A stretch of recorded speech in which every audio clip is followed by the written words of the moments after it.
Mentalization is not a new concept, but in fact it was particularly intensively used in the 19th century, around 1880. The effort that the mind made was called mentalizing. And the word actually came into language in the 16th, 17th century, has been around. We started using it along with neuroscientist colleagues in the late 1980s to describe the effort that an individual makes to understand other people in terms of their thoughts, their feelings, their wishes, their beliefs, their desires, what goes on between their ears, their subjective world. If you start understanding behavior in terms of the feelings or the thoughts that give rise to it, it gives you a sense of meaning, that behavior becomes meaningful. And of course the same processes apply to one's own behavior. Why did we start using it just then? Well, neuroscience progressed and we realized that there were particular parts of the brain that actually were devoted just for this function, just to understand behavior in terms of mental state. So it was a thing. It was something that perhaps we needed to consider.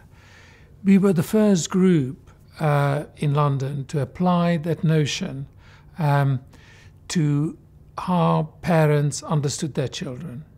That you can understand a child in terms of the thoughts, the feelings, the wishes, the beliefs, the desires that the child has that might explain to you why the child behaves in that way. That understanding will determine your attitude towards the child. If you think that the child who, whose face is just covered in chocolate and looking at you and kind of tentatively, a child maybe of one at the first birthday, and they're looking at you having just dipped their entire face in the chocolate cake that you have made, and you look back, how you interpret the child's actions, whether there's something that they did for fun and you laugh along with them, or you see the child doing that just because they wanted to ruin the whole birthday celebration and not appreciate how much effort that you have made. How you conceive of the child's behavior will entirely determine your reaction. And the child is looking at you, trying to understand the meaning of their actions in your reactions. So in that little interchange, there are two people, each trying to read each other's minds. And it happens in a flash, in the blink of an eye, how your intuitive understanding of the child and how the child's intuitive understanding of your reaction can make that interaction something that's joyful, that's something that is a memory that will stay with you for the rest of your life and something that you remind the child of, or it's something that becomes a source of anxiety for the child, that they don't know that what they do may be met with disapproval and their intention is not recognized. It always becomes spontaneity, will always be a source of threat. Some parents struggle a little bit more with seeing the child as the child is, the child's genuine thoughts, genuine feelings, genuine beliefs, genuine desires behind their action. And they are more likely to put their ideas about what the child might be trying to do into the child, onto the child, and that may sometimes be unhelpful. I don't think that anybody does that on purpose. Sometimes, I know that as a parent, sometimes I get tired. When I get tired or when I get anxious, I'm much more likely to jump to conclusions about my child and misunderstand. And to be honest, probably I get the child right, and this is somebody talking who prides themselves on his sensitivity, about 50% of the time. But I think that actually is probably extremely healthy for the child, because they get used to, if they got used to in their interaction with you, they got used to them being perfectly understood all the time, that wouldn't prepare them for life. I think there are very important elements to understanding the impact of modern culture, modern society on child rearing from the point of view of mentalizing.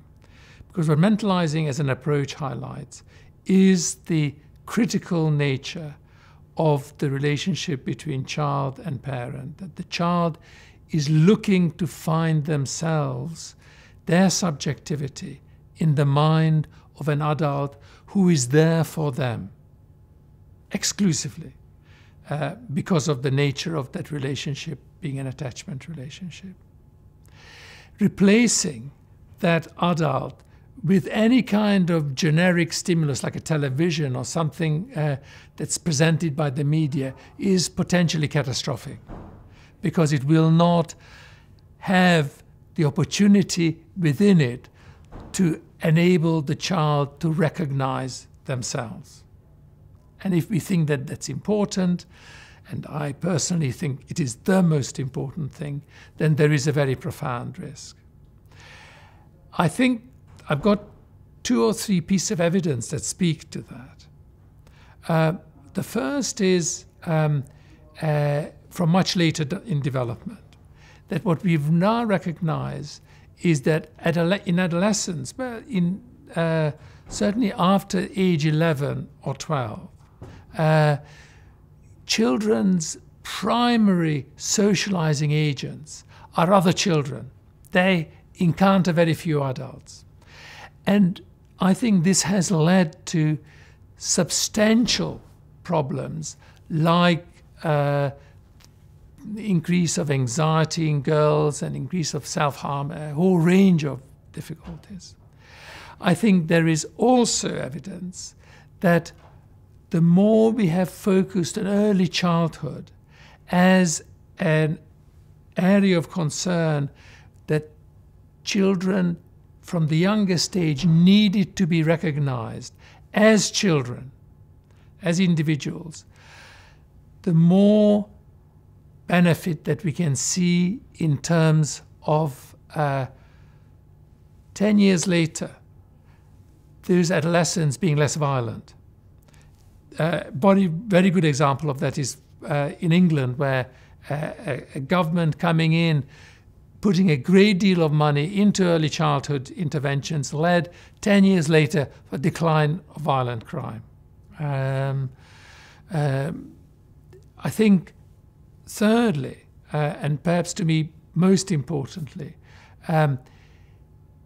the amount of time that a parent spends with the child is less important than the quality of that time. And we know a hell of a lot about that.